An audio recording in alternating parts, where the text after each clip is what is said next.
C'est celui de qui vous envoie. Oui, donne-le quoi écrire. Vous, attendez un instant. Oh, je suis bien aise qu'il soit si calme. Oh, s'il aurait été vraiment en colère, vous auriez entendu une belle furie et vu un enfin. Nonobstant ça, je ferai tout ce que je pourrais pour celui qui vous envoie. Le fin mot de l'affaire, c'est que le docteur français, mon maître... Ah! C'est un nom, remarquez bien, je peux lui donner. Hein. Vu que je tire son ménage, lave, rase, repasse, je fais le pain, je prépare le manger, le boire, les lits, et je fais tout ça moi-même. C'est une ruffage pour sûr, c'est une ruffage. Et puis, se lever tôt, se coucher tard, enfin. Nonobstant ça, que je vous dise le fin mot à l'oreille, mon maître est lui-même amoureux d'Anne Lepage, oui, mais enfin, nonobstant ça, je sais bien moi ce qu'elle a en tête, mais... Tenez, Marot, vous le mettrez cette lettre à celui. C'est un défi que je lui. Voilà, ça bleu. Il faut que je lui tranche la gorge. Il faut que j'apprenne à ce faquin de prêtre à se mêler de ce qui le regarde. Ah, vous pouvez sortir, ça bleu. Il faut que je les lui coupe. Oh, et là, il fait que parler en faveur d'un ami. Et que m'importe. Ne m'avez-vous point dit comme le page serait pour moi? Oh, sable. J'ai choisi la jarretière pour mesurer nos armes. Sable, c'est moi qui aurai Anne Lepage. Mais la jeune fille vous aime, monsieur. Laissez dire le monde, que diable va laisser dire. Lévi, tu vas venir à la cour avec moi. Si jamais je n'ai pas Anne Lepage, je dois flanquer à la porte. Alors, qu'on me suive. Oh non, non, non, je sais bien, moi qui est là. Non. Ce qu'elle pense, Anne, à ce sujet, je le sais, moi. Et puis, il n'y a pas une femme à Windsor qui sache me quoi. Et pas une, hein. Dieu merci qu'elle écoute comme moi. Oh. Voilà, quelqu'un. Qui est-ce? Approchez les souris. Eh bien, bonne femme, comment vas-tu? D'autant mieux que votre honneur veut bien s'en inquiéter. Quelle nouvelle? Comment se porte la jolie mademoiselle Anne? Bah c'est bien vrai, monsieur, qu'elle est jolie. Puis honnête, hein, puis aimable. Oh. Et Dieu soit loué, tout à fait vos amis, c'est moi qui vous embrasse sur moi. Crois-tu que j'aboutirai? N'y perdrai-je pas mes peines? À vrai dire, monsieur Fenton, tout est dans les mains du Très-Haut. Mais nonobstant ça, je suis prête à jurer que la jeune fille vous aime. Est-ce que votre honneur n'a-t-il pas une verrue là-dessus de l'œil? Il est vrai, Mais quelle histoire! C'est une drôle de fille que madame est, hein. Mais c'est, je vous jure, la plus honnête que j'avais mangé pas de bon Dieu. On a pas passé une heure pour partager la verrue. Puis y a qu'elle pour faire rire comme ça! laissons cela. Je dois la voir aujourd'hui. Tiens, prends ceci et dis un mot pour moi. Et si tu la vois avant moi, fais-lui mes compliments. Ah, ben j'aurais garde d'y manquer. Et puis, à notre prochain entretien, j'en dirai plus à votre honneur. Sur la verrue. Puis aussi sur les autres amoureux. Heureusement, je suis fort pressé. Ah, bien honnête, monsieur. Oh, ben alors, qu'est-ce que j'allais oublier? Oh. Ah la la la la, la la la la, la la la la.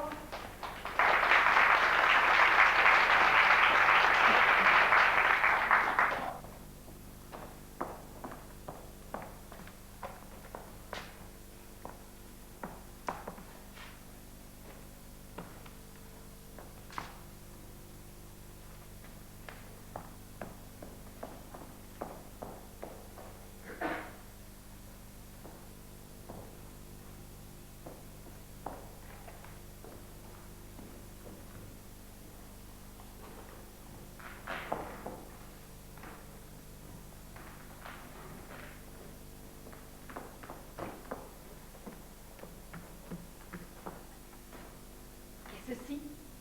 N'ai-je échappé au billet doux dans le printemps de mes charmes que pour être exposé à cette heure? Oh, voyons cela. Oh.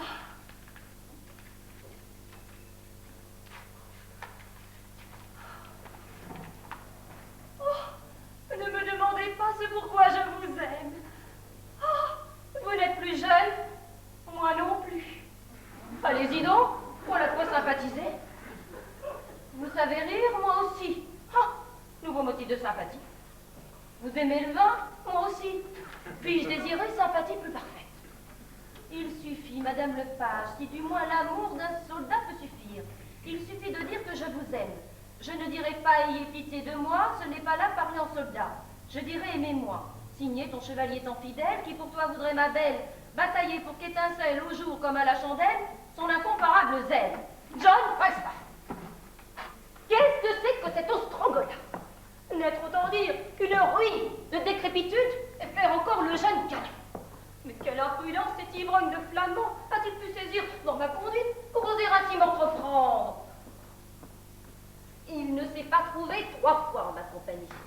Mais qu'ai-je bien pu lui dire? Oh, je me suis montrée gaie, avec réserve, Dieu me pardonne.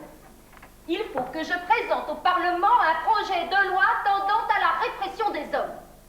Mais comment me venger?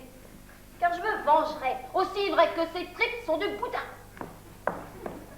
Tiens, Madame Lepage, j'allais justement chez vous. Et moi chez vous. Ah, Madame Lepage, il faut que vous me donniez un conseil. Lequel, voisine? Ah, facile. Dire que si j'avais moins de scrupules, je pourrais accéder aux honneurs. Au diable les scrupules, voisine. Et prenez les honneurs. De quoi s'agit-il? Oh, si seulement je consentais à aller en enfer pour une éternité d'un instant ou peu s'en faut, j'accéderais à la chevalerie. Que me dites-vous là?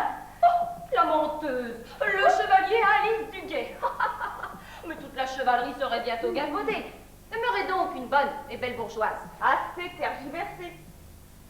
Lisez ceci, lisez. Vous verrez comment je pourrais être promue à l'honneur de la chevalerie. J'ai la plus mauvaise opinion des gros hommes, et j'avais fort raison de me méfier. Pourtant, celui-ci ne jurait pas. Il louait la modestie chez les femmes. Il blâmait l'indécence en des termes si sages et si édifiants qu'on aurait juré que ses sentiments étaient conformes à ses paroles. Mais il ne s'accorde pas plus que le 100e psaume avec la dernière ritournelle à la mode. Mais quelle tempête a donc jeté sur la côte de Windsor cette baleine pleine de graisse? Comment me venger? Oh, le mieux serait de ne verser d'espérance jusqu'à ce que les feux de l'enfer les fait fondre dans son propre nord. Les deux lettres sont presque pareilles, avec la seule différence de Lepage à du Guet. Pour vous consoler, voici une lettre qui est presque sœur jumelle de la vôtre. Je gagerais qu'il a ainsi 1 millier de lettres, toutes semblables écrites, avec des blancs pour les différents noms. Oh, sûrement plus de 1000, et que nous avons ici la seconde édition. Nul doute qu'il les imprime. Peu lui importe qu'il mette sous presse, puisqu'il veut nous y mettre toutes les deux. On aurait plutôt fait de trouver 20 colombes lubriques qu'un seul homme chasse. Oh, mais mon Dieu, mais c'est la même, tout à fait la même. Même écriture, mêmes expressions. Mais pour qui nous prend-il? Je me le demande. Pour un peu, je douterais de ma propre vertu. S'il n'avait découvert en moi quelques penchants ignorés de moi-même, jamais il ne m'aurait si furieusement abordé. Vous parlez d'abordage. Je suis bien sûre totalement qu'il restera sur le pont. Moi aussi. Il gagne les écoutilles et je renonce à tenir la mer. Il faut nous venger. Oh, fixons-lui un rendez-vous. Appâtons-le. Donnons-lui un semblant d'espoir. Faisons-le lanternier jusqu'à ce qu'il laisse ses chevaux en gage au man aubergine de la Jarretière. Prête à lui jouer les plus méchants tours. Pourvu que notre honneur ne soit pas souillé. Ah, si mon mari pouvait voir cette lettre, oh, il y a de quoi nourrir sa jalousie. Oh, jusqu'à la fin des temps. Regardez, le voici qui vient, et mon mari avec lui. Il est loin d'être aussi jaloux. Oh, vous avez plus de sang que moi. Avisons ensemble au moyen de nous venger de ce gros et gras chevalier. Allons, venez. Non, j'espère qu'il n'en est rien. Sir John est amoureux de votre femme. Mais monsieur, ma femme n'est plus jeune. Oh, qu'elle soit de naissance illustre ou roturière, riche ou pauvre, qu'elle soit jeune ou vieille, il lui faut toutes pêle-mêle. Amoureux de ma femme? D'une foi incandescente. Oh, l'exécrable mot. Lequel? Celui de cocu, pardi. Adieu. Prenons notre temps et tirons cette affaire au clair. C'est vrai, mentir n'est pas dans ses manières. Il m'a fait tort par ses manières. En 2 mots commençants, il est amoureux de votre femme. Je m'appelle le caporal, mais je vous affirme que c'est la vérité.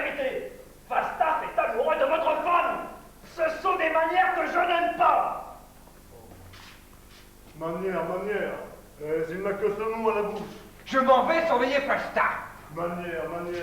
Mais quel garçon maniéré. Et si je découvre quelque chose, nous verrons. Je refuse de croire au dire de ce chinois, même si le curé de la paroisse faisait l'éloge de sa sincérité. Il a l'air honnête et plein de bon sens. Enfin, nous verrons. Toi, Margot. Où t'en vas-tu, Georges? Écoute-moi. Eh bien, Franck, mon chéri, d'où te vient cette surprise? Moi, l'actrice, je ne suis pas une actrice. Allons, rentre donc chez nous. Oh, je suis sûre que tu as quelques lubies en tête. Venez-vous, Madame Lepage? Je vous suis. Oh, tu rentreras pour dîner, n'est-ce pas, Georges?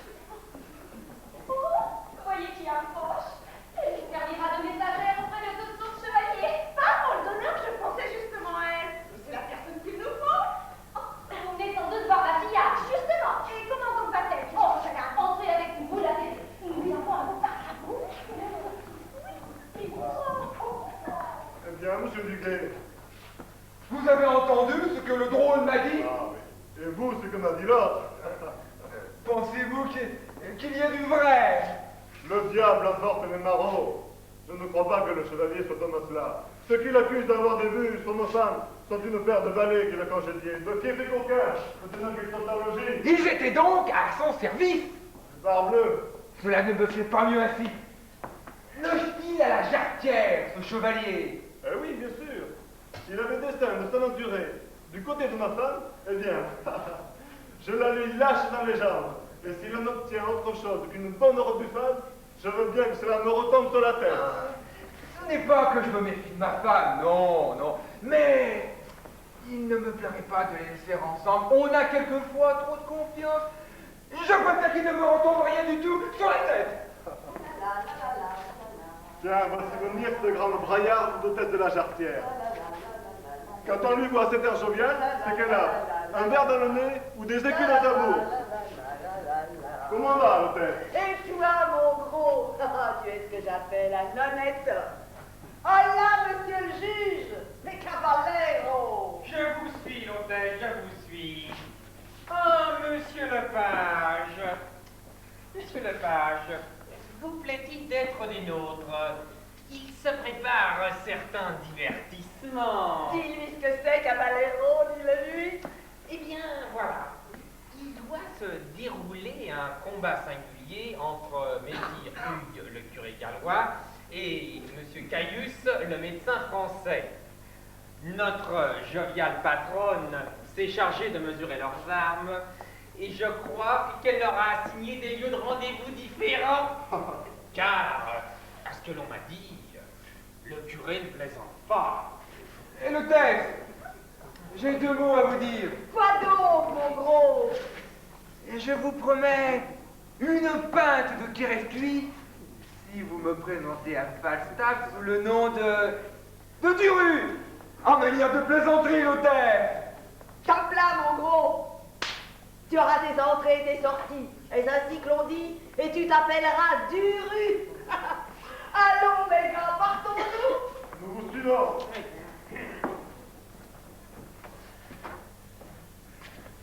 Que le page se montre, s'il lui plaît, confiant jusqu'à la bêtise et se repose avec assurance sur la vertu de sa femme.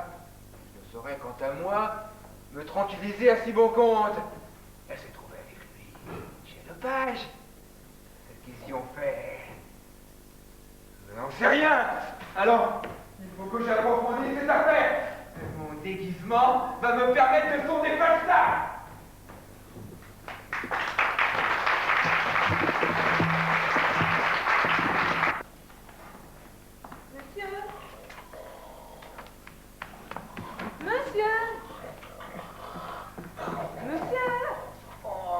Il y a là une femme qui voudrait vous parler. Oh. Ah, quelle approche!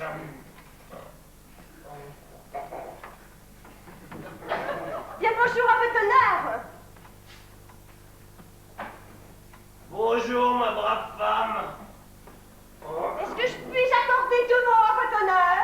Ouais, c'est moi qui vous accorderai audience. C'est au sujet des affaires de Madame Duguay, messire. Moi, je demeure chez le docteur Caius. Poursuivez. Madame Duguay, dites-vous? Oh, bah, messire,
chère Mercurine. Bref! Alors, je m'attendais pour savoir si on m'a fait sortir de chez lui entre 10 et 11h, entre 8 et 9h, Entre 10 et 11 Oui, heures. parfaitement, parfaitement. Alors, elle a dit comme ça, vous pourriez madame, vous pourriez venir prendre le tableau, vous savez. Son mari, monsieur Duguay, il sera sorti. Oh, la mignonne, c'est quand même une bien triste vie, cet homme-là. Il est si jalouseux. Oh! Entre 10 et 11 heures. Fais-lui mes compliments. Je serai au rendez-vous. Ah, bah voilà que j'ai bien dit. Ah! Ah! J'ai une autre messagerie pour votre honneur. Oui, eh bien. Ah, bah ça j'avais un petit c'est ça.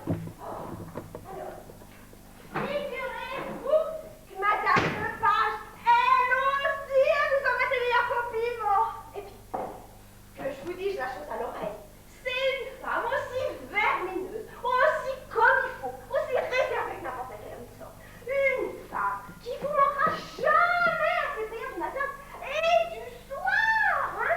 Alors, elle m'a dit que je dise comme ça à votre honneur.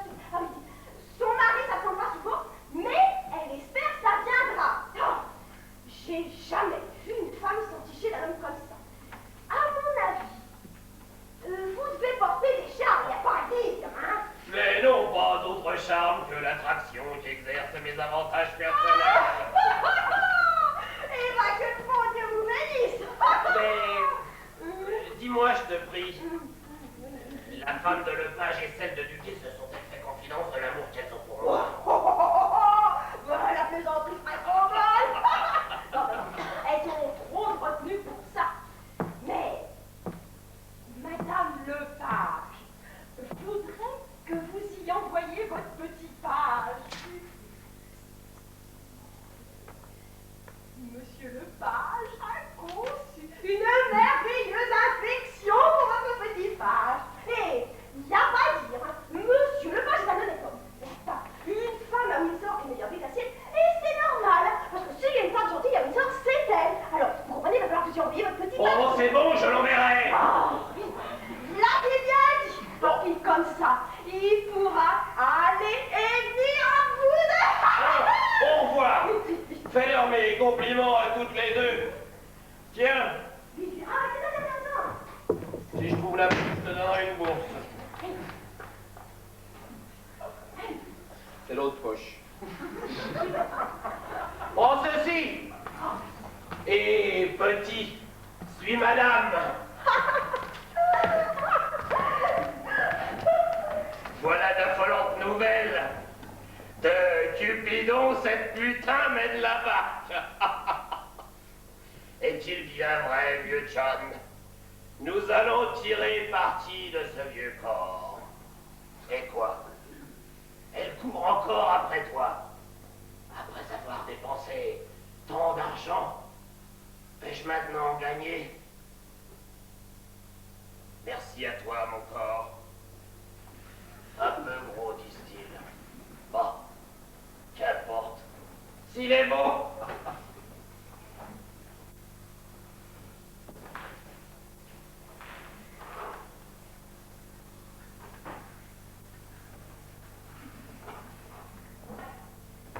Sir John! Qui est-il? Il y a là-bas un certain monsieur Duru qui désirera vous parler, faire votre connaissance. Il apporte à votre honneur un flacon de Pierresse. Tu dis qu'il s'appelle Duru? Oui, messire. Fais-le entrer. Le rue qui déborde de Quérès est ici le bienvenu. Ah, Madame Lepage. Ah, Madame Duguay. Est-il bien vrai que je vous tiens? Allons-y donc.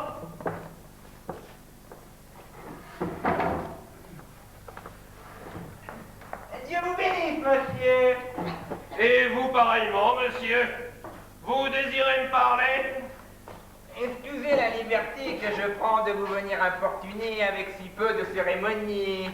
Vous êtes le très bienvenu. Que désirez-vous de moi?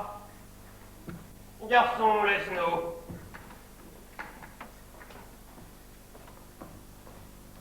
Voyez en moi, monsieur, un homme qui a du bien. Je m'appelle Dury.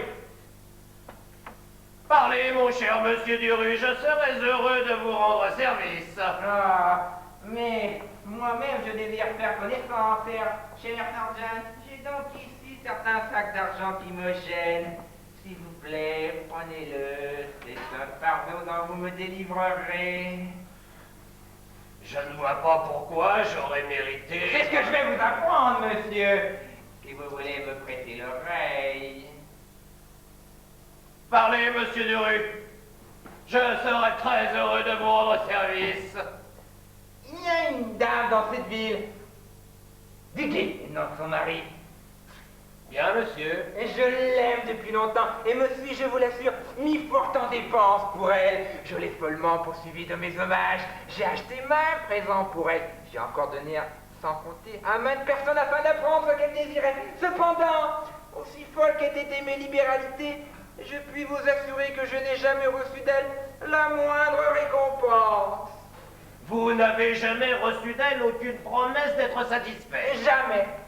Mais à quel propos me faire cette confidence? Maintenant, Sir John, je suis au cœur même de mon sujet. Homme de qualité, admirable dans le discours, recherché des plus grands. Vous tenez de votre rang et de votre caractère une indiscutable autorité, et l'on s'accorde à reconnaître en vous l'homme de guerre, l'homme de cour, l'homme de science. Monsieur... Non, si fait, vous pouvez m'en croire, et d'ailleurs, vous le savez. De l'argent, Sir John. Voici de l'argent. Dépensez-le, dépensez-le, dépensez tout ce que j'aimais. Donnez-moi seulement en échange assez de votre temps pour faire tendrement le siège de la vertu de cette dame du guet. Usez de l'art que vous avez de faire la cour aux femmes. Gagnez son consentement, si quelqu'un le peut. C'est vous. Mais votre amour supportera-t-il de me voir obtenir ce que vous-même désirez posséder? Il me semble que c'est usé d'un moyen bien absurde. Et comprenez bien où je veux en venir. L'assurance vous la met une vertu si rare et cause que je ne saurais lui découvrir la folie de mon cœur. Ah, si je pouvais m'approcher d'elle en ayant en main la preuve que je vois clair dans son jeu, j'aurais un argument dont je pourrais me prévaloir. Et je pourrais la déloger de sa forteresse de pureté, d'honneur, de fidélité qui m'oppose à présent un trop solide rempart. Qu'en dites-vous, sergent?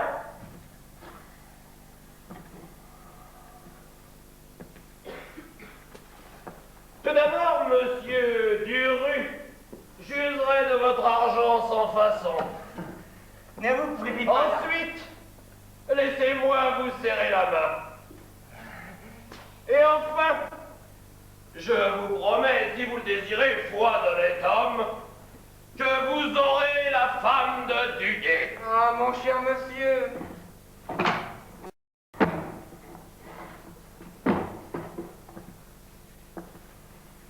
Je dis, vous l'aurez.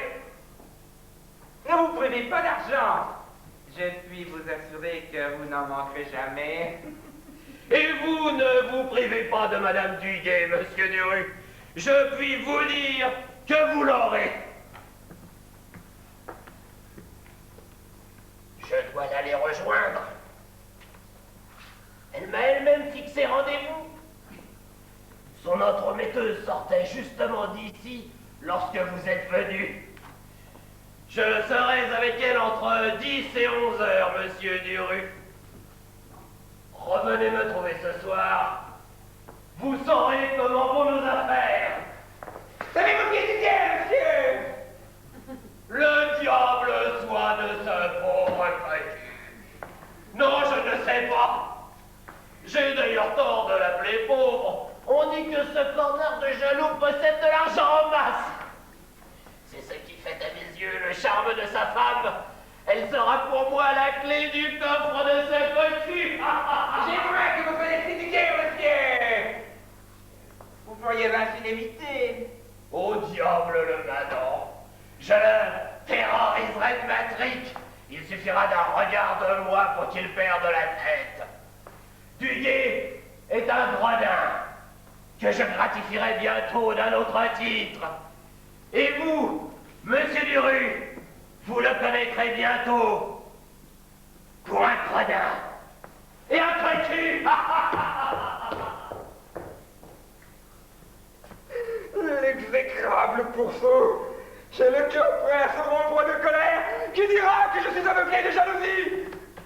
femme lui a donné rendez-vous. L'heure est fixée. L'accord est fait. Voyez le supplice infernal d'avoir une femme malhonnête. Non seulement mon lit sera souillé, mes coffres saccagés, mon honneur déchiré, mais il faudra aussi que j'accepte les noms abominables de cocu et de connard. Le page est honnête. Il ne me pourrait être jaloux. Dieu soit loué de m'avoir donné la jalousie.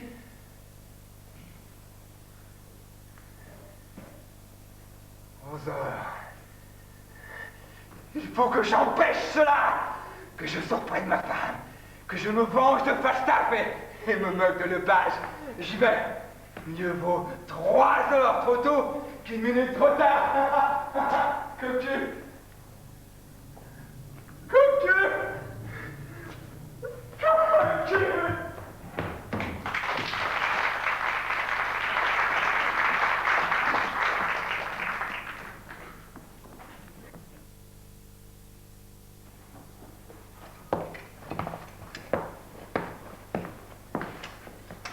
Voilà, lui.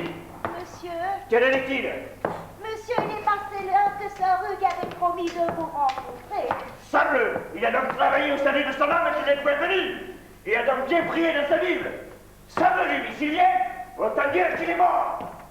Il a de la prudence, monsieur. Il savait que s'il venait, votre honneur le tuerait. Dites-moi, cher jeune page, cher ami Robin, pour vous appeler par votre nom, de quel côté avez-vous cherché ce monsieur Caius qui s'intitule docteur en médecine? Ma foi, monsieur, du côté du petit parc, du côté du grand, partout. Du côté du vieux Windsor, de tous côtés, sauf du côté de la ville. Ah, mais je désire véhémentement que vous cherchiez de ce côté-là aussi. J'y vais, monsieur. Ah, Dieu qui m'entend. Dans quelle colère je suis, dans quel tremblement. Je lui casserai ses pots de chambre sur sa poule de coquin. Ah, venez, venez, monsieur le docteur. Mon Dieu, faites qu'il ne me vienne pas. On dit ces Français, fort rapides aux armes. Mon épée. Où est mon épée? Mon épée. La voilà. Elle est un peu rouillée. Oh, tu n'es guère, chère épée, accommodée à l'état de prêtrise, et tu n'as guère servi. S'il pouvait ne pas venir. Comme me voilà mélancolique. Oh, belles ours radieuses, à la fois mélodieuses, qui inspirent leurs madrigaux aux charmants petits oiseaux. Pourquoi tu revenez ici? Pour devoir te battre, pour devoir pousser ta botte, pour devoir croiser le fer, pour devoir ci, pour devoir là, pour devoir donner ta pointe, frapper des stocks et de revers en quarte et en tierce. Sable, ce culé le plus qu'il fait quoi qu'il soit au monde. Il a même pas montré le bout de son nez. Je vous en prie, soyez témoins que je l'ai attendu ici. 6 ou 7 heures qu'il n'est point venu. Ah, Sable, il faut que je tue ce culé. Oui, qu'il crève. Mais rengaine ton ardeur, asperge ton courroux et m'accompagne à travers champs. Nous passerons par Frogmore. Je te conduirai dans une ferme où mademoiselle Anne Lepage est en train de festoyer. Et tu lui feras ta cour. Sable, je vous remercie. Et vous me plaisez, Sable, et je vous procurerai de bons clients, comte, chevalier, lord, gentilhomme, les malades. En échange de quoi, je serai ton intermédiaire auprès d'Anne Lepage. Fort bien, Sable. Alors des grands fonds. On l'a mis sur mes talons. Ah, provoque les Gallois, monsieur le Français! Et bien voir ce que c'est que les Gallois. Je fracasserai votre bobine. Je pardonne. Voici venir des champs. J'aimerais fort que quelqu'un s'interposât entre nous. Je ne peux pas me battre, mais comment tergiverser, s'interroger pour me dérober à ces grossières provocations? Ah, Dieu qui m'entend. Ah, monsieur le curé. Ah, cher Anne Lepage. Dieu vous garde, mon cher Hugues. Qu'il vous bénisse tous tant que vous êtes dans sa miséricorde. Nous venons vous trouver, monsieur le curé, pour une bonne heure. Fort bien, de quoi s'agit-il? Vous connaissez, je crois, monsieur le docteur Caius, ce fameux médecin français. Sainte volonté de Dieu, j'aimerais mieux que vous me parlassiez d'une assiette de patache. Pourquoi donc? Il ne connaît pas plus Hippocrate que Galien. Ta gueule, c'est un coquin, le plus large des coquins dont vous puissiez faire connaissance. Ah, cher Anne Lepage.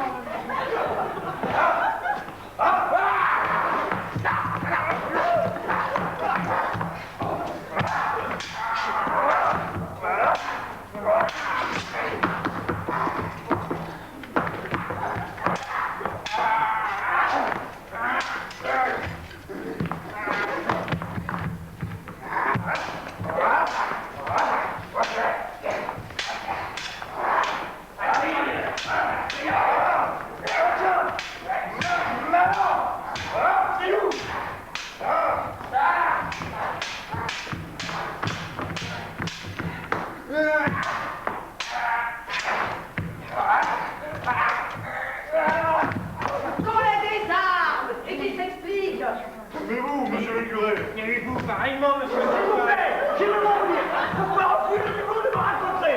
Vous êtes quoi? Un plâtre et un Jean foutre. Je vous casserai vos propres surinots sur votre boule de coquin. Pour ainsi manquer à vos rencontres, c'est rendez-vous. Diable! Notre père, n'ai-je prêt de nous prendre tuer? N'étais-je prêt au rendez-vous que j'avais fixé? L'entre fixé, remarquez bien, c'était d'ici. Aussi près que je suis chrétien. Je fais juge notre destin la chartière. Paix, là, vous dis-je, Galles et Gaules, Françaises et Gallois, médecins des armes et médecins des corps. Voilà qui est fort bien dit. Excellent. Paix, vous dis-je. Écoutez l'hôtesse de la Chartière. Suis-je bon politique? Ai-je du flair? Suis-je un Machiavel? Vais-je faire mon docteur? Non, il me donne mes potions et mes lotions. Vais-je faire mon curé, mon prêtre? Non, il me donne verbes et proverbes. Donne-moi la main, docteur terrestre.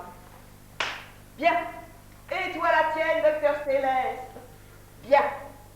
Et maintenant, enfant de l'art, c'est moi qui vous ai dupé tous les deux. C'est moi qui vous ai fait prendre à tous deux le mauvais chemin. Vos cœurs sont forts, vos peaux intactes. Terminons cette affaire par un coup de bain chaud. Allons, suivez-moi, enfants de la paix. Suivez-moi, suivez-moi, suivez-moi. Oh, cher Anne Lepage. Ah, elle est dangereuse. Elle nous a bernés.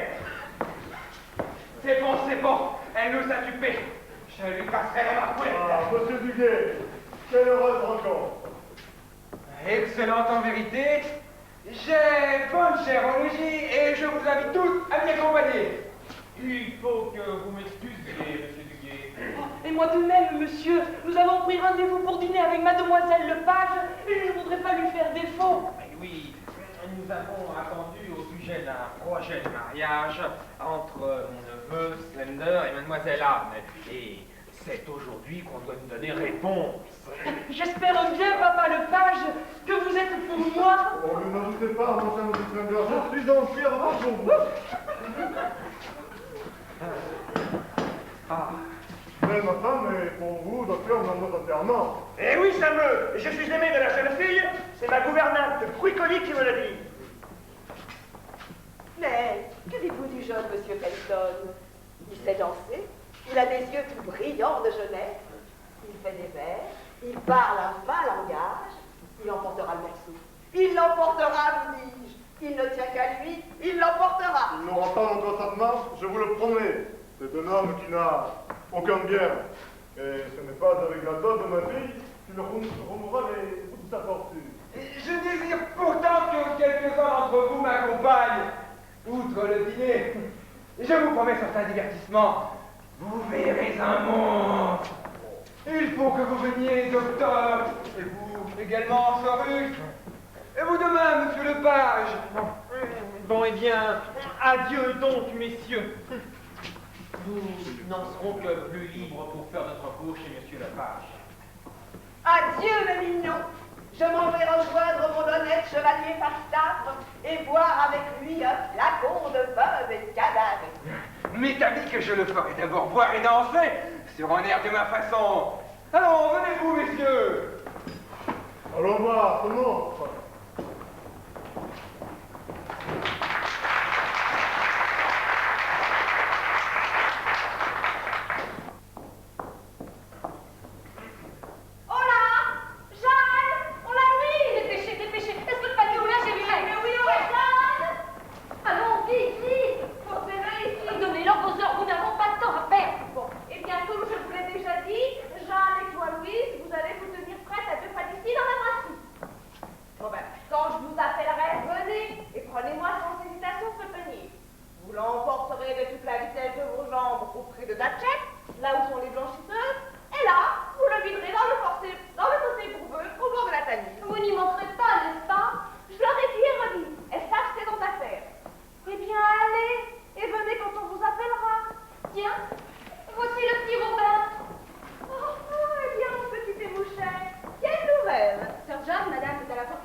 Je te tiens donc, ô céleste trésor. Je puis mourir, car j'ai assez vécu. J'ai atteint l'apogée de mes ambitions. Instant béni. Cher Sir John. Oh. Oh, Madame Duguay. Je ne sais pas mentir ni bavarder à tort et à travers, Madame Duguay.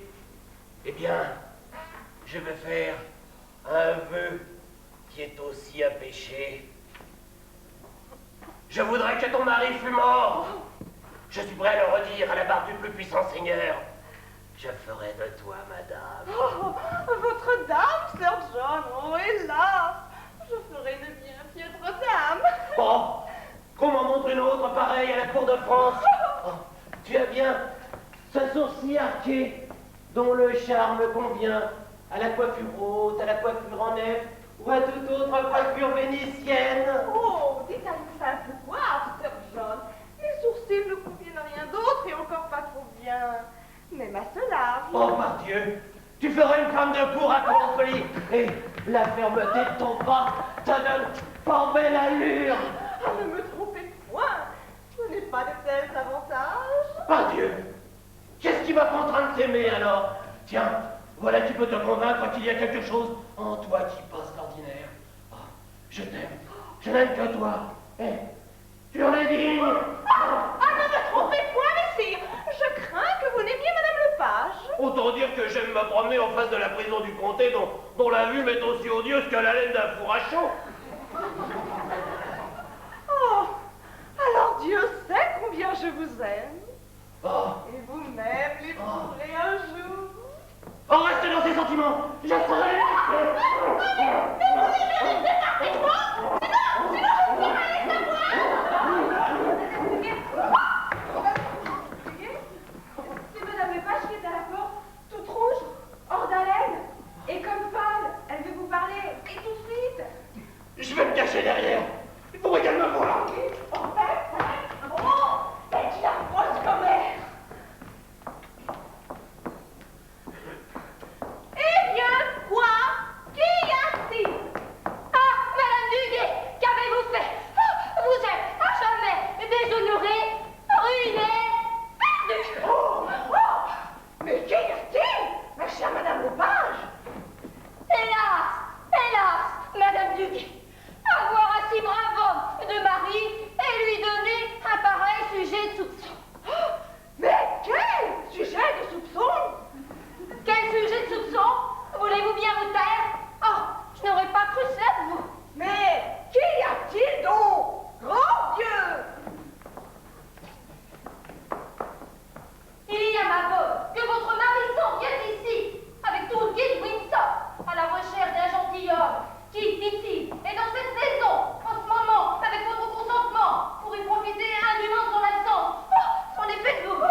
raisonnable.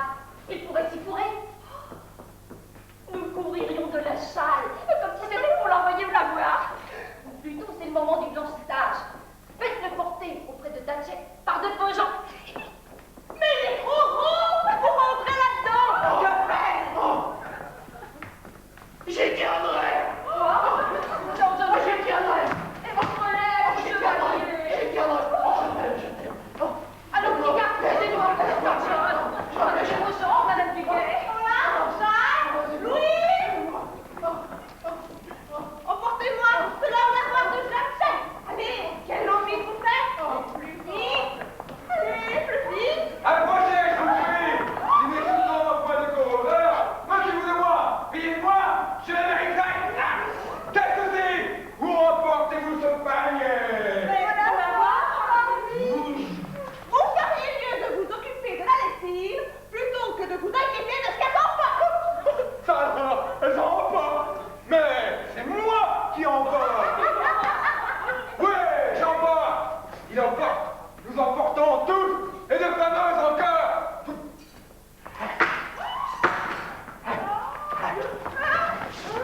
Calmez-vous.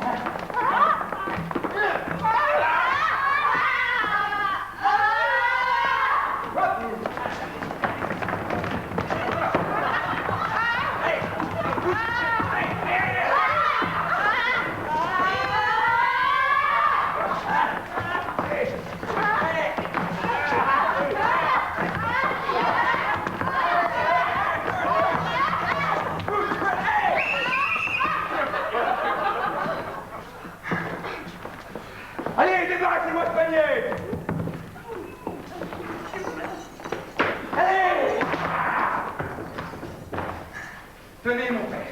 Voici les clés. Montez là-haut. Visitez les chambres. Cherchez. Vous y trouvez. Vous déterrez le renard. C'est moi qui vous le dis. Oh là. Des muscles en la bête. Monsieur Duguay, calmez-vous. Suivez-moi, messieurs. Suivez-moi, je vous promets quelques amusement. Suivez-moi, monsieur. Voilà une jalousie des plus fantastiques. C'est des poignards de la place qui sont le poignet. Monsieur, voyons comme je terminerai. Ceci n'est-il pas doublement amusant? Je ne sais pas ce qui me plaît davantage. D'avoir attrapé mon mari ou sergent. Il était dans le panier. Lorsque votre mari a demandé ce qu'il y avait dans le panier. Mon mari doit avoir quelques raisons particulières de soupçonner Falstaff et Précis. Je ne l'ai jamais vu si outrageusement jaloux. Oh, il faut tirer cela au clair.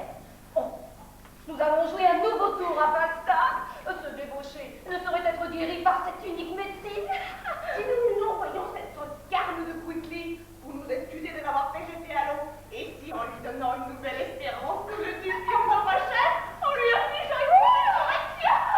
C'est cela. Envoyez-le chercher demain à 8 heures, sous prétexte de lui offrir des excuses. Je l'ai trouvé. Il se peut que le coquin se soit vanté de faire plus qu'il n'a pu. Entendez-vous? Vous me traitez de jolie manière, monsieur Duguay. Que répondez-vous? Ouida. Passe le ciel que vous ne soyez pas aussi méchant que vous voulez bien paraître. Amen. Amen. Vous faites, monsieur Duguay. Rendez-moi un jure à vous-même. Eh oui, tant pis pour moi. Simple. C'est là, je le vois. Une honnête femme. S'il y a qui que ce soit dans cette maison, dans les chambres, dans les coffres, dans les armoires, que Dieu me pardonne mes péchés le jour du jugement. À moi aussi, Saint-Bleu. Il n'y a personne ici. En fille, monsieur Duguay, n'avez-vous point honte? C'est ma faute, monsieur le page. J'en pâtis. Vous pâtissez d'une vilaine conscience.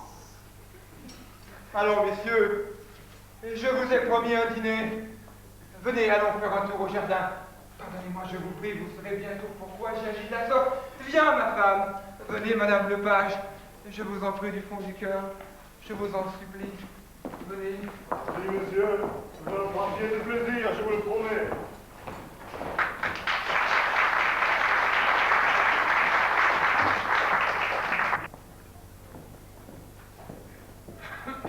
Ton père, je le vois, ne m'aime guère, Annette. Rien ne sert désormais de m'adresser à lui. Hélas, que faire alors? Eh bien, vous êtes toi-même. Il prétend que je suis le trop de naissance et qu'ayant dilapidé mon héritage, je cherche à rétablir ma fortune par la sienne. Il m'objecte aussi mes désordres passés, mes liaisons. Il me dit qu'il est impossible que je t'aime pour autre chose que ta dot. Peut-être dit-il vrai? Non, je le jure, par mon amour. Il est vrai que la fortune de ton père a été mon premier motif pour te faire la cour, Annette. Mais en te la faisant, j'ai trouvé que tu valais bien mieux que pièces d'or ou sacs d'argent bien ficelés. Et c'est au trésor de ta personne que j'aspire désormais. Mon cher monsieur Fenton, ne recherchez pas moins la bienveillance de mon père. Recherchez-la toujours. Si les démarches les plus opportunes et les plus humbles ne mènent à rien, alors nous pourrons Il faut interrompre ce colloque. Tu dois, mon peu, parler pour ton propre compte. Ah, je m'en tirerai bien d'une manière ou d'une autre. Il n'est que de risquer le coup, là. Ne te démonte pas. Ce n'est sûrement pas elle qui me démontera. Ce n'est pas là ce qui m'inquiète. Seulement, j'ai peur. Mademoiselle Anne, mon neveu voudrait vous dire un mot. J'arrive à l'instant. C'est le choix de mon père. Quel merveilleux pouvoir en 300 livres de rendre des fausses et vices et rides. Ah, mon neveu, ton père était un homme au moins. Oui, mademoiselle Anne, mon père était un homme. Mon oncle pourra vous conter quelques-uns de ses tours. Racontez donc, mon oncle. Racontez donc à mademoiselle Anne comme quoi papa a un jour volé 2 soies dans une balle de four. Racontez, mon oncle.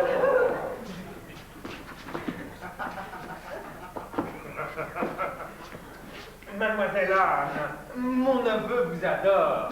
Sûr et certain, autant que femme qui soit dans le comté. Il vous fera un douaire de 150 livres. Oh, pour cela, je ne crains aucun, ni petit ni gros. Et il vous fera le train d'une bourgeoise. C'est mon cher monsieur Chalot. Laissez-le donc seulement de sa cour. Ah, merci, belle mademoiselle Anne. Merci pour ces bonnes paroles. C'est à vous que l'on s'adresse. Je vous laisse.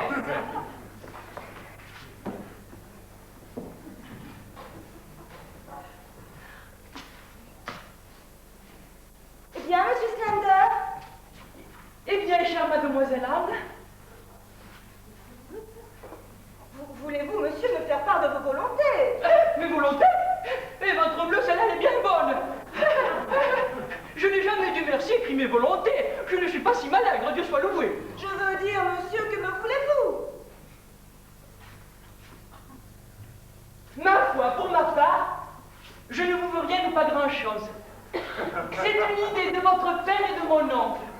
Si je réussis, c'est bon. Sinon, ils pourront mieux que moi vous mettre au courant de l'affaire. Oh, demandez donc à votre père, le voici qui vient. Ah, monsieur Slender. Aime-le bien, ma fille. Je ne veux pas, maman, épouser ce Je pétard. n'y tiens pas non plus. C'est pourquoi je te cherche à toute autre part. Oh, mais le docteur!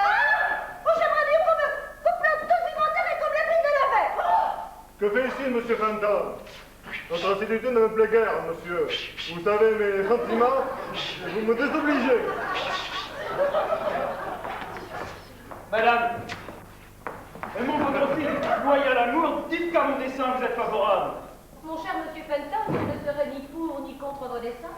Ma fille me dira comment elle vous aime. Et mes sentiments se régleront sur les siens. En attendant, Nanette doit rentrer. Adieu, monsieur Fenton. Adieu, madame. Adieu, chère Nanette.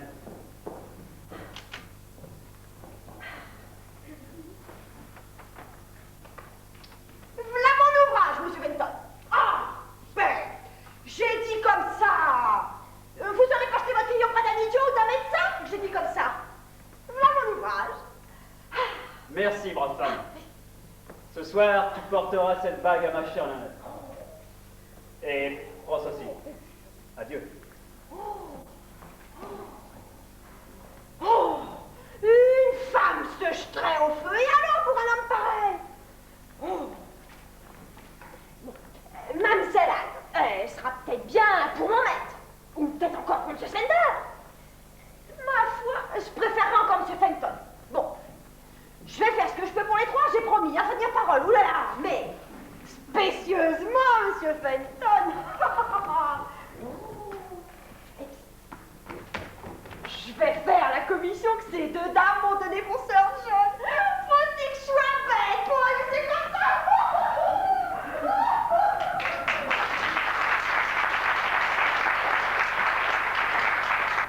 Nîmes, porte-moi une pinte de cet excellent Kérès. Oh. N'ai-je donc autant vécu que pour être porté dans un panier comme un paquet de tripailles et précipité dans la Tamise? Vous pouvez juger par ma taille avec quelle légèreté je coule. Je me serais noyé, n'eût été la pente du rivage et le peu de profondeur. L'eau vous gonfle un homme. Et quelle figure aurais-je faite une fois gonflé? Une montagne de tripailles.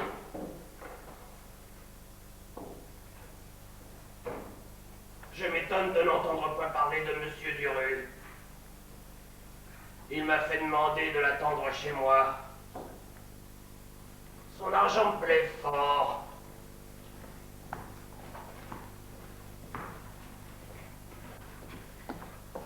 Il y a là Madame Coutely qui voudrait vous parler. Qu'elle entre.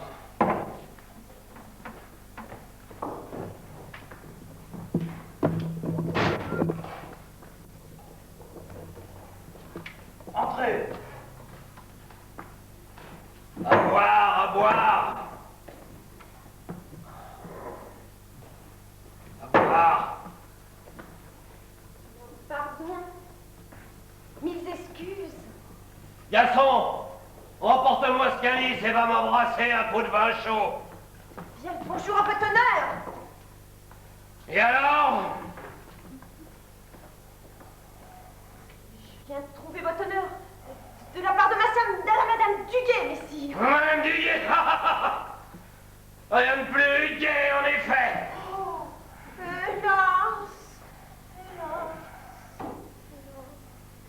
Pauvre femme, elle est furieuse contre ces gens. Ils sont brouillés dans leurs érections. Et les miennes alors? Elles ont été aussi fort brouillées.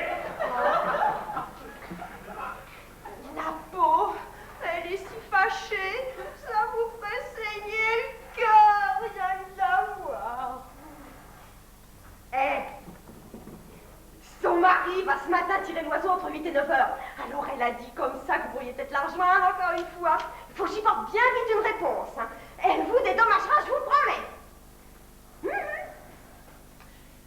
C'est bon. Dis-lui que j'irai la voir.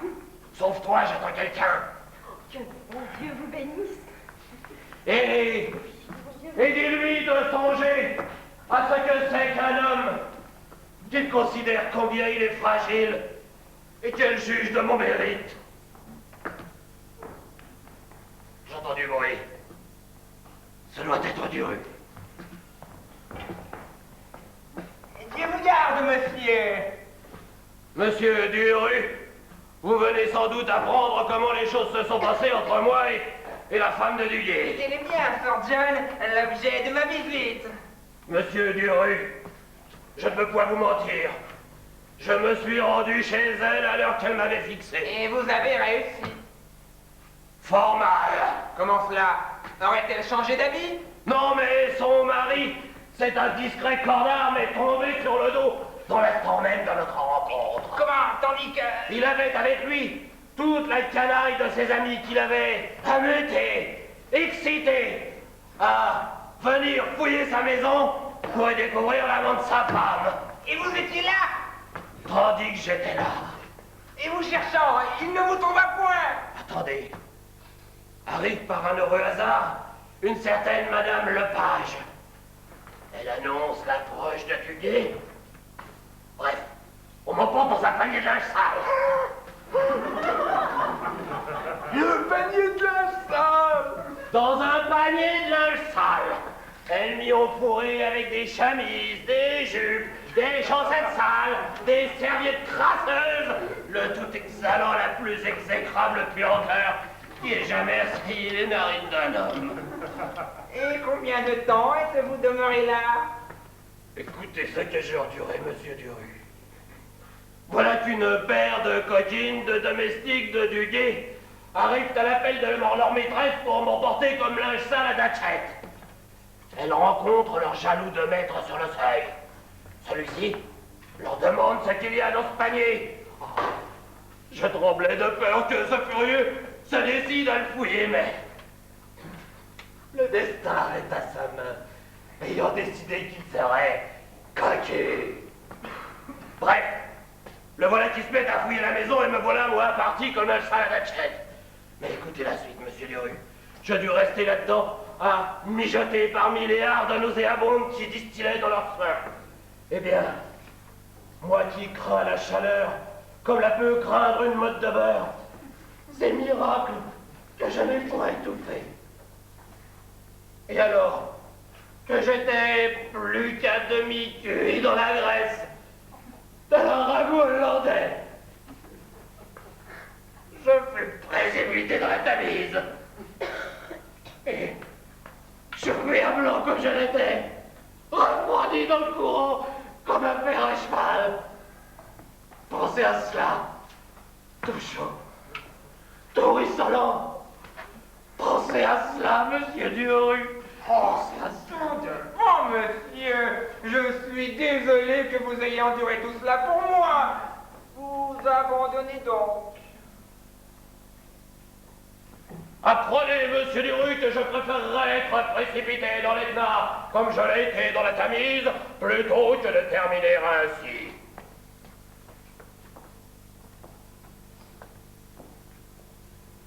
J'ai reçu d'elle un nouveau rendez-vous.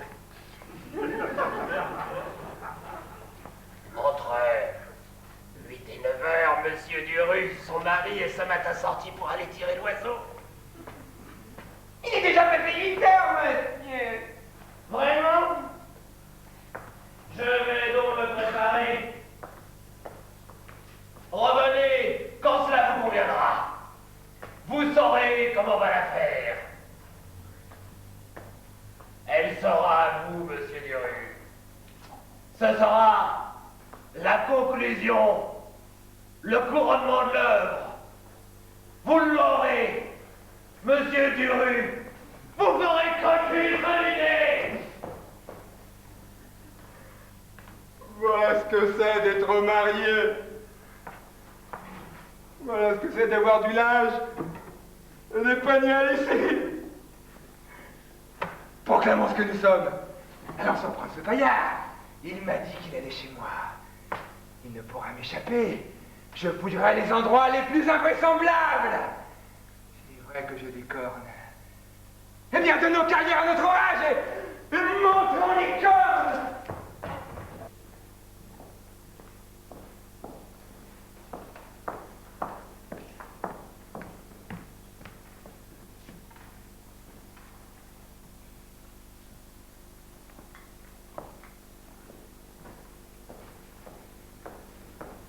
Vos regrets, Madame Duguay, ont complètement effacé le souvenir de ce que j'ai moi-même souffert. Vous montrez dans votre amour un zèle délicieux, et vous serez, je vous le promets, amplement payé de retour. Cette fois au moins, êtes-vous sûr de votre mari? Oh, il est parti tirer l'oiseau. Mon doux Sir John.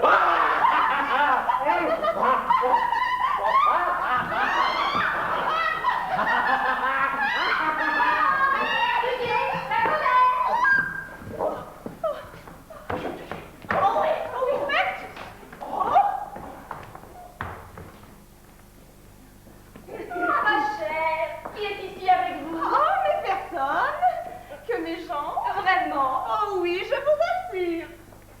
Parlez plus fort. Ah, comme je suis heureuse que vous n'ayez personne ici. Oh, mais pourquoi? Votre mari, ma petite, est repris de sa vieille lubie. Ah, je suis bien contente que le gros chevalier ne soit pas là. Parlerais-tu de lui? Il ne parle que de lui. Il jure que lorsqu'il a chevalier ont pu emporter dans un panier. Et il soutient à mon mari qu'il est présentement ici. Mais je suis bien contente de voir que le chevalier n'y soit pas. Il verra quelle sottise est la sienne. Oh, es-tu loin d'ici, Madame Lepage? Il est à 2 pas, au bout de la rue. Il sera ici dans un instant. Ciel! Le chevalier est ici. Alors vous êtes entièrement déshonoré, et lui est autant dire mort. Oh, mais quelle femme! Mais qu'il parte vite! Plutôt la honte que le sang! Mais par où le caser? Où s'en ira-t-il? Vais-je le remettre dans le panier? Non! Plus de panier! Ne pourrais-je m'échapper avant qu'il n'arrive? Hélas, 3 frères de Monsieur Duguay, armés de pistolets, gardent la porte pour que personne ne puisse sortir. Sans quoi, bien sûr que vous pourriez filer avant qu'il n'arrive. Je vais me cacher dans la cheminée. Ah non! C'est là qu'ils cherchent leur fusil! Oh! Glissez-vous plutôt dans le four! Où est-il? Où est-il? Oui! À moi! Commode! Mal! Lui! Calme! Il a dressé une liste de tous les endroits pour se les rappeler. Il les voit dans l'ordre de sa liste. Il n'y a pas de cachette pour vous. Je vais donc sortir. Et vous sortez sur votre propre visage. Vous êtes là, à moins que vous ne sortiez sous quelque déguisement. Mais comment le déguiser? Je me demande, nous n'avons pas de robe à sa taille, sans quoi il pourrait mettre un chapeau, un mouchoir, un foulard et s'échapper. Oh oui, trouvez, n'importe quoi. Tombe plutôt qu'un malheur. Oh, mais la tante de ma servante, la vieille femme de Brentford, a laissé une robe là-haut. Mais voilà qu'il lui faut. Elle est aussi grosse que lui. Et puis il y a son chapeau et son mouchoir. Vite, montez la hauteur ça. Vite, vite, mon mignon. Madame Lepage et moi allons chercher de quoi vous envelopper la tête. Vite, nous irons vous apprêter dans un instant. Mettez toujours la robe en attendant. Je voudrais bien que mon mari le rencontre sous cet accoutrement. Il ne peut pas souffrir la vieille de Brentford. Maintenant qu'elle est sorcière. Il a défendu la maison et a menacé ma mère. Oh, que Dieu le mène sous la trique de ton mari et que le diable ensuite mène la trique. Mais mon mari n'est vraiment... Rien n'est plus sérieux et il parle fort du panier. Je ne sais comment il a pu apprendre la chose. Oh, il faut encore un coup que je donne des ordres à mes gens au sujet du panier. Fort bien, mais il va être ici tout à l'heure. Songeons à costumer notre homme en sorcière de Je Brentford. vais encore donner des ordres. Montez là-haut. Je vais monter dans un instant de quoi lui envelopper la tête. Une potence pour ce vilain. Nous ne le saurions trop malmener. Montrons-leur que l'on peut être vive et joyeuse sans être pour autant moins sage et vertueuse.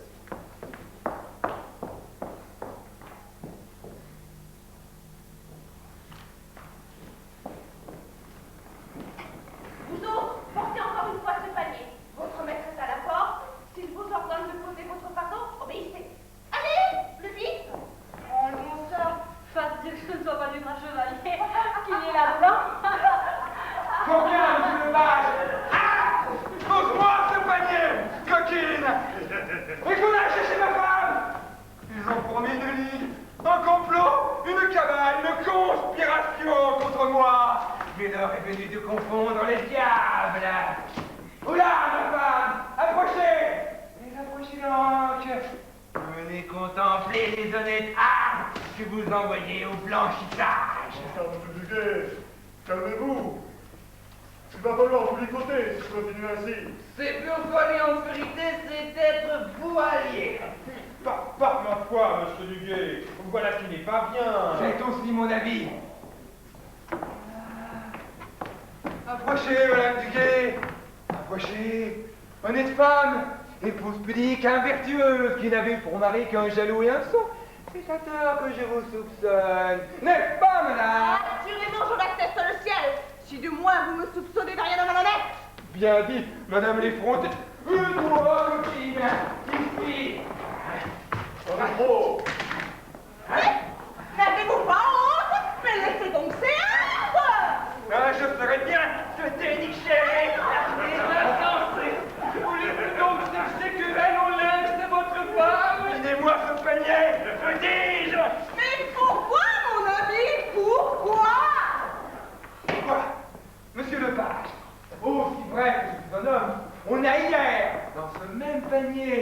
Fais sortir quelqu'un de chez moi qui empêche qu'il y soit encore. Je suis sûr qu'il est dans cette maison. Mon information est exacte. La jalousie est fondée. Nous commandons tous là. Mais viens là au colon. Mais par ma foi, monsieur Duguay, cela n'est pas bien, c'est indigne de vous. Il faut crier, monsieur Duguay, et non pas suivre vos piles que c'est tout ça, c'est des jalousies. Oh, cette fois encore, rien que cette fois, aidez-moi à fouiller la maison. Si je n'y trouve pas ce que je cherche, faites de moi pour toujours m'autoriser. Que l'on dise, jaloux comme Duguay qui cherchait l'amant de sa femme dans une noix creuse. Je fais pas encore ce plaisir. Une fois encore, fouillez la maison avec moi. Madame Lepage, voudriez-vous descendre avec la vieille? Mon mari va monter. La vieille? Quelle vieille? Mais la tante de ma servante, c'est sa tante de Bradford. Mais quoi? Cette sorcière? Cette vieille chépille ne lui ai-je point défendu l'entrée de la maison? Hein? C'est par charme et maléfice qu'elle opère, par horoscope et autres impostures de cette sorte qui dépassent notre entendement. Descends, sorcière! Mais descendons! Non, chérie! Mais bon messieurs, vous n'allez pas lui laisser battre la vieille! Venez, la famille, donnez-moi la main! Je vais lui bannir de l'eau! Hors d'ici! Sorcière! Hors d'ici! Qu'on est en fer! Hors d'ici! Hors d'ici! Hors d'ici!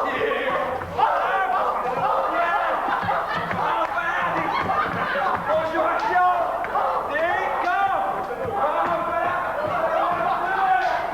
N'avez-vous pas honte? Que vous ayez fait l'amour par c'est bien ce qu'il veut!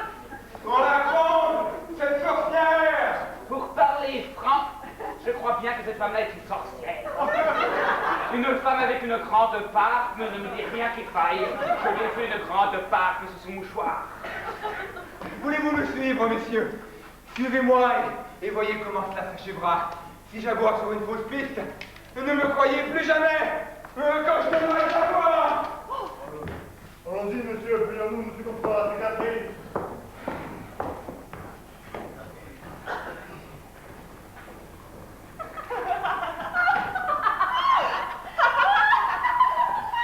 Il l'a battu, je vous assure, de façon pitoyable. Mais non, pas la sainte messe. C'est à mon avis de façon impitoyable qu'il l'a rossé. Et voilà un gourdin que je vais faire bénir et suspendre à l'église, au-dessus de l'autel. Oh, ces services lui ont gagné des mérites. Qu'en pensez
Bon, restez-en là. Gardez-vous d'être extrême dans la soumission, comme vous êtes l'être dans l'offense. Et poursuivons sur le champ notre affaire. Nos femmes vont, pour l'amusement de la vie, donner au vieux porte-bedel un nouveau rendez-vous où nous pourrons aller le surprendre et le confondre. Et rien de mieux que le plan dont elles ont parlé. Pardon, lui donner un rendez-vous dans le parc à minuit. Ben, elle ne viendra jamais. Vous dites qu'il a été cruellement battu comme une vieille femme et jeté à l'eau. Oui, mais d'après qu'il doit avoir peur, il ne viendra pas. C'est aussi mon avis. Hein. À nous de chercher comment l'y mener. C'est un vieux conte. On dit que Herme, le veneur, qui fut jadis garde dans les bois de Windsor, s'en revient chaque hiver, à minuit, tourner autour d'un vieux chêne. Il a d'affreuses cornes, et on l'entend remuer une chaîne d'une horrible et sinistre manière. En bleu, ils sont nombreux encore, ceux qui redoutent de passer près des vieux chênes. Mais à quoi bon cela? Eh bien, voici l'affaire.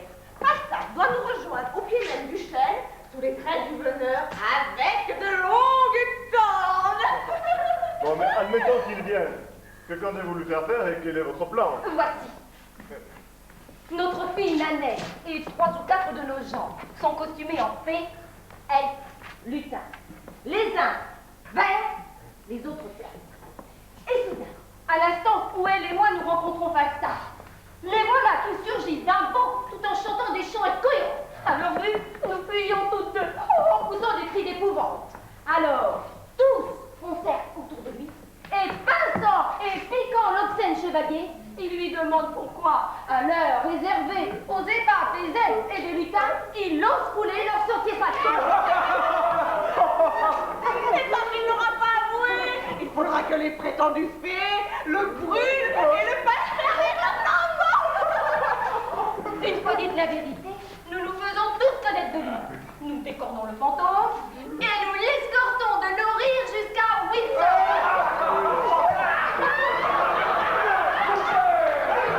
Ils ont dépercé nos gens, autrement ils ne pourront jamais jouer en pareil rôle. C'est moi qui leur dirai comment ils doivent se comporter. Mais aussi, je ferai le lutin et je brûlerai les chevaliers avec mon pierre. Le jour sera excellent, je m'en vais leur acheter des vaches. Ma fille sera la reine de Féerie, magnifiquement vêtue de blanc.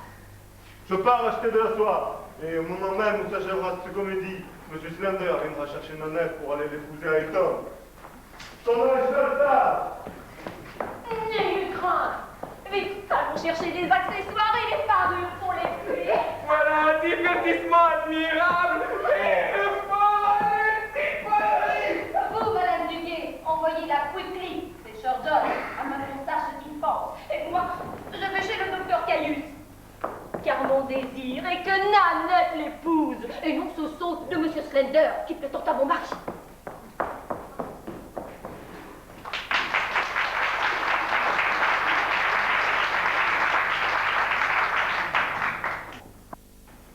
Et bâtonnez, jetez à la tamise. Je gage que ces beaux esprits-là me coinceraient, m'aplatiraient comme une porte à paix. Je regrette qu'il ne me reste pas assez de souffle pour dire mes prières. Sinon je ferais acte de repentir.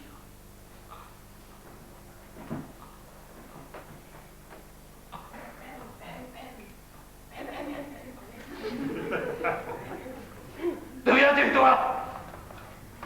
Je viens de la part de ces 2 personnes, c'est Oh, le diable les emporte. Elles seront ainsi bien accommodées. J'ai plus souffert pour elles que n'en peut supporter la misérable inconstance du cœur humain. Et elles, est-ce qu'elles n'ont pas souffert, oui? Ça, on peut le dire. Hein. Tout spécifiquement l'une d'elles. Madame Duguay, la pauvre, elle était tellement battue qu'elle est toute bleue. Et moi alors? J'ai été ridiculisé sous ces habits de vieille femme, et rossé, en passé par toutes les couleurs de l'arc-en-ciel. Et permettez que je vous parle dans votre chambre. Je vous dirai comment vont nos affaires. J'ai une lettre là qui vous en dira quelque chose. Vous ne serez pas mécontents, hein?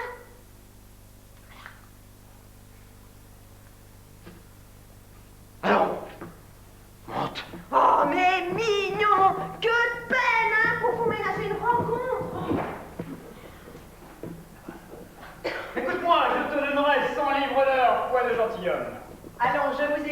monsieur Benton. Je saurai garder votre secret.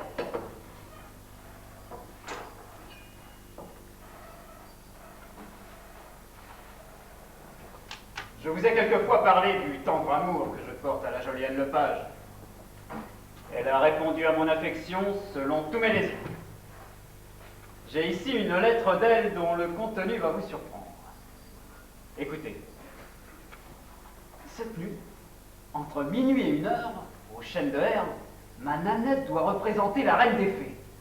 Sous ce déguisement, tandis que les autres seront dans l'ardeur de leur plaisanterie, son père lui a commandé de s'esquiver avec Monsieur Slender et d'aller avec lui à Eton pour se marier immédiatement.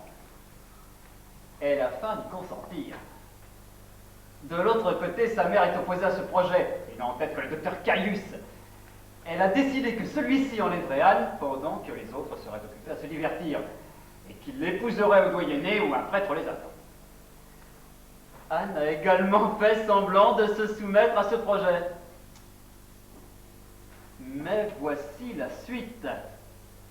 Comme tous sont masqués travestis, et afin que Slender puisse la reconnaître, son père a ordonné qu'elle s'habille tout de blanc, dans le même dessin, et afin que Caius puisse la retrouver, sa mère a commandé qu'elle se revêtût de vert avec une robe flottante et des rubans sur la tête.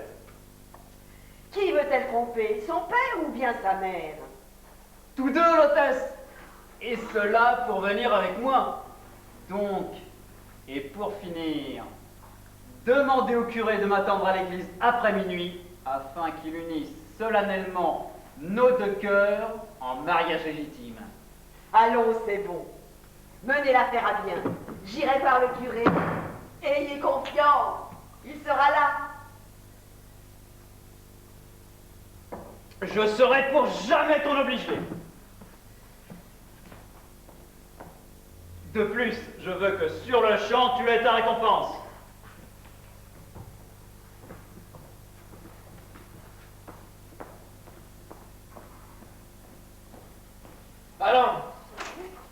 Allons, assez causé.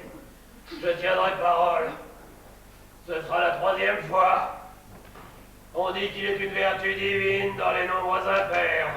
Allons, va-t'en. J'espère que les nombres impairs me porteront chance. Bon, alors, je vous procurerai une chaîne, un fichoir et tout pour que vous ayez des corps. Allons, pars. Le temps presse. Nous allons vous cacher dans les tours, que nous voyons les lumières de nos filles. Et vous, Slender, mon fils, songez de ma fille. Et oui, pardi, j'ai causé avec elle. Et nous sommes convenus d'un mot pour nous reconnaître. Elle sera en blanc. Je l'aborderai, je crierai. Oh! Elle criera. C'est ainsi que nous nous reconnaîtrons là. Mais à quoi bon votre coucou et votre bœuf? Le blanc vous la dessinera bien assez facilement. Dépêchons-nous, 10 heures viennent de sonner. Il fait nuit noire. Lutèce et flambeaux seront tout à fait de mise. Que le ciel favorise notre divertissement. Nous ne songeons mal que le diable, et nous le reconnaîtrons dans ses cordes. Par ici. La fille,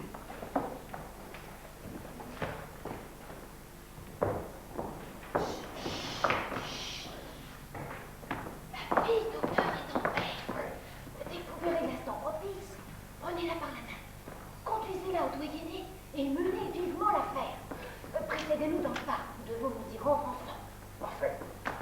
Je sais ce que j'ai à faire, mesdames. Adieu. Bonne chance, monsieur. Mon mari sera moins charmé de la déconfiture de Falstaff que furieux de voir le docteur épouser notre fille. Mais n'importe, mieux vaut petite dispute que longue peine de cœur. Où sont Nanette et sa bande de fées et de diables de Soruk? Ils sont cachés dans un trou près du chêne de Herne avec des flambeaux. Au moment où Falstaff viendra nous rejoindre, ils surgiront tous ensemble dans la nuit. Leur approche au chêne. Au chêne.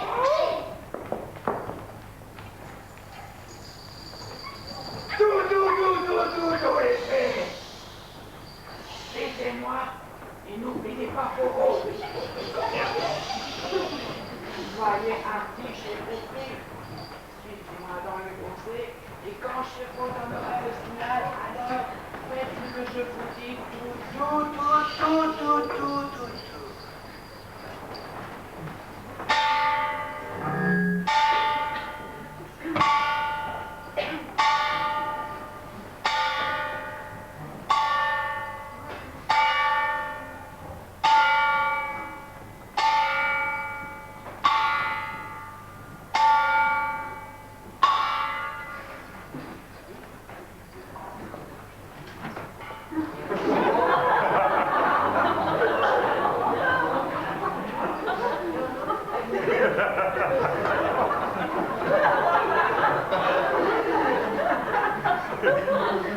L'horloge de Windsor vient de sonner minuit.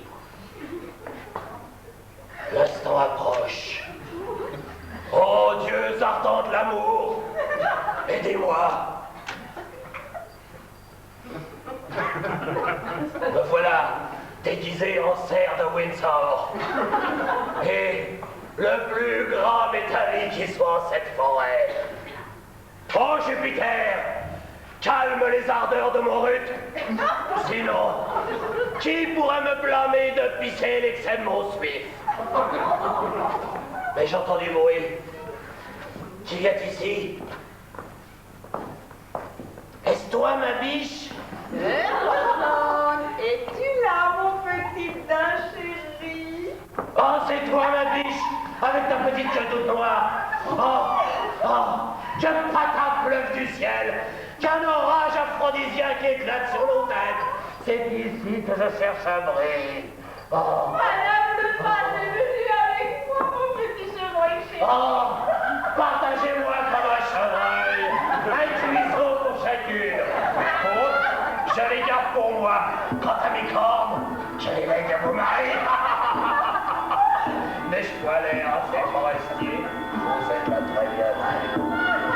Mon Dieu, quel bruit est-ce là?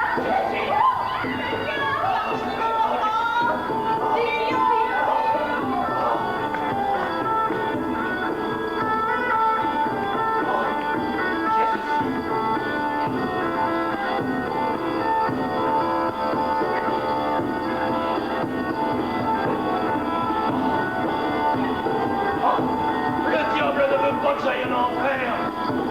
Il aurait trop peur que m'agresse et mille feux. Sinon, il ne contrarierait pas ainsi mes projets.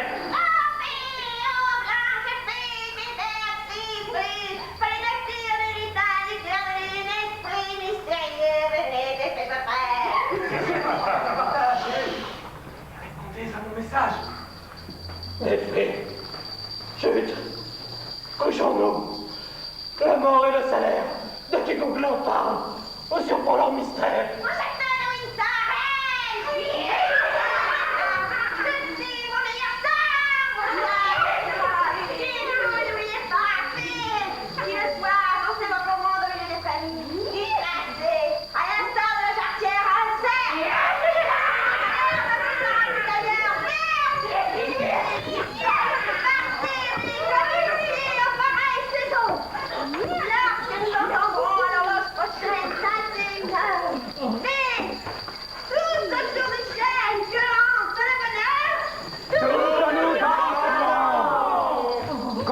Tienne la main, que chacun d'entre nous prenne la place de son rang.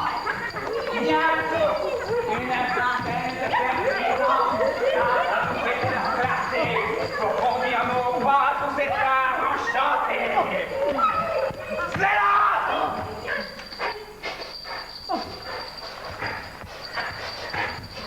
Je plaire un maître de la terre. Dieu me protège de ce lutin gallois. Il pourrait bien me muer au fromage. Tel virait-il dans le ventre de sa mère en bouteille.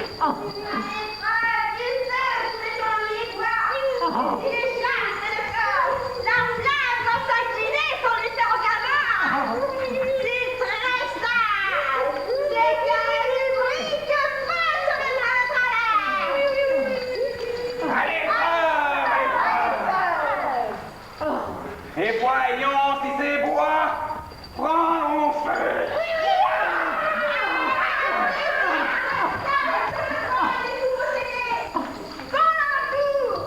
Quand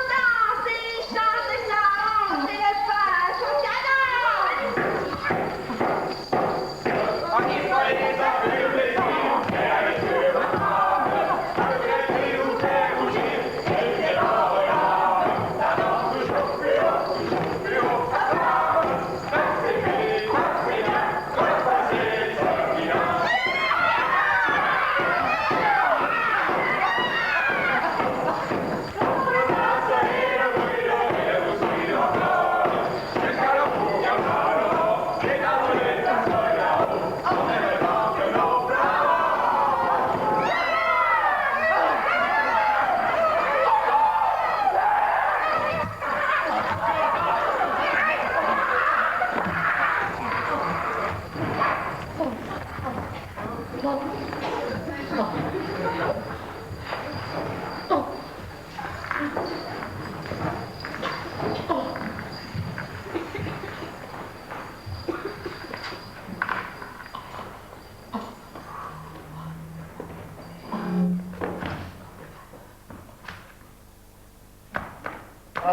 ne criez pas, car pour le coup nous vous tenons.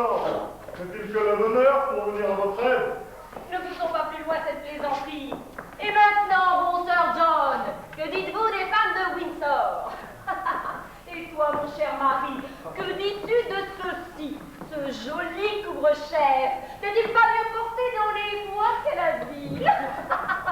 Eh bien, mes filles, qu'est-ce, dites-moi, un cocu? Car sachez-le bien, Falstaff est un gredin, mais ce gredin est un cocu. Oh, merci les gars. En fait de jouissance, il n'a eu que celle du panier au linge, de la trique et de 20 livres sterling qu'il doit à un certain monsieur Duré.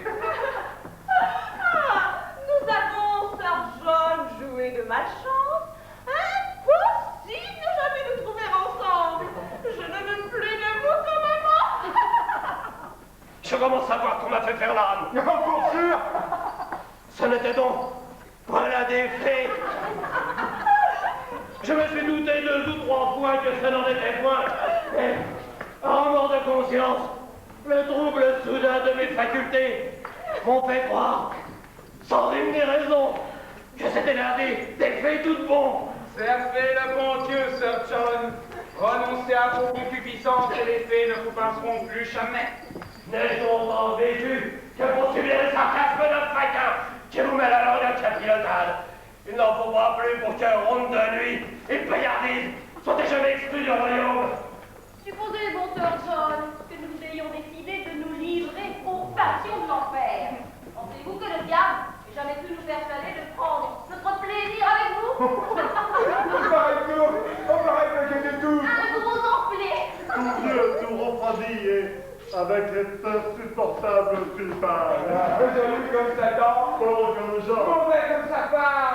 Adonné aux fornications, aux tavernes, à l'hygromèle, au vin, aux jurements, voleries, rodomontages et autres jacquets de coques si crues. Vous m'avez vaincu. Je suis terrassé. Je suis votre valet. L'ignorance elle-même me domine de toute son épaisseur. Faites de moi ce que vous voudrez. Eh bien, messire, nous allons vous ramener à Windsor. Ouais, d'un certain monsieur Duré, à qui vous avez piloté quelque argent, et de qui vous deviez vous faire le macro. Alors, gai chevalier, tu m'auras malgré tout, c'est moi le coup du soir. Et je veux t'y voir rire de ma femme qui elle-même rit de toi à cette heure. Dis-lui donc que Slender vient d'épouser ta fille. Si Anne Lepage est ma fille, elle est à présent la femme du docteur Caius. Eh bien, mon fils Cathy, avez-vous expédié l'affaire? Oh, dédié, que je sois pas venu là. Cathy, mon fils. J'arrivais quand pour épouser mademoiselle Anne, et voilà qu'elle se trouve être un gros nigo de garçon. Si cela ne s'était pas passé à l'église, je l'aurais rossé là. C'était pas au palais. Je le certain qu'il est erreur. Ah, vous n'avez pas besoin de me le dire. Je le sais bien, puisque j'ai épousé un garçon. Si je n'avais pas été avec un garçon, si je l'avais pas épousé, je n'étais pas plus avancé. C'est vous qui êtes un sourd. Ne vous avez pas dit que vous reconnaîtriez ma fille à ses vêtements. J'ai abordé celle qui était en blanc. J'ai fait coucou. Elle a fait peur. Elle était convenue à bras de moi. Et malgré ça n'était pas elle. C'était un balai. Je devais prendre l'air dans ce petit genre. Je savais son idée. J'ai habillé notre fille en vert. Et la vérité, c'est qu'elle est au doyenné avec le docteur. Et qu'ils sont maintenant mariés. Oui.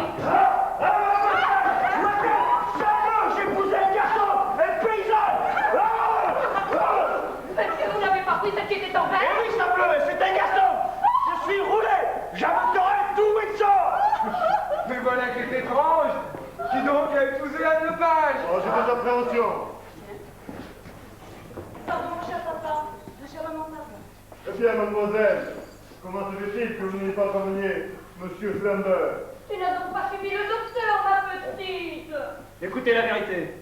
Le fait est qu'elle et moi, depuis longtemps fiancés, sommes désormais si fermement unis que rien ne peut plus nous séparer. Ce stratagème ne saurait traiter de fraude, d'irrévérence ou de désobéissance, puisqu'elle évite ainsi les 1000 jours maudits et sacrilèges d'un mariage forcé où les sympathies n'auraient pas eu leur part. Reprenez vos esprits. C'est le ciel en amour qui gouverne les âmes. Vous vous étiez posté tout spécialement pour n'atteindre que moi.